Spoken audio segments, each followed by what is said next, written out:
তো ফাইনালি চলে এসেছি আমরা এখন বোনের বাড়িতে। তো এইটা হচ্ছে বোনের বাড়ি রাধাকৃষ্ণের মন্দির। তো আমরা এসেই ঠাকুর নমস্কার করে চলে গেছিলাম খেতে। মানে কি আর বলবো, আমরা এতটাই লেট করে গেছি যে আমাদের পরে আর কোনো ব্যাচ ছিল না, আমরাই লাস্ট ব্যাচ।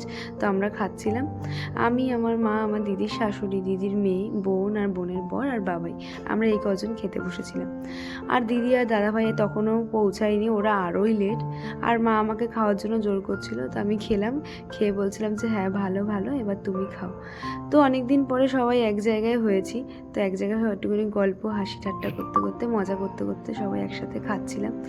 খেয়ে দিয়ে চলে গেছিলাম নিচে, সবাই একটু গল্প গুজব করছিলাম, এই ওর মতন ঘুমাচ্ছিল।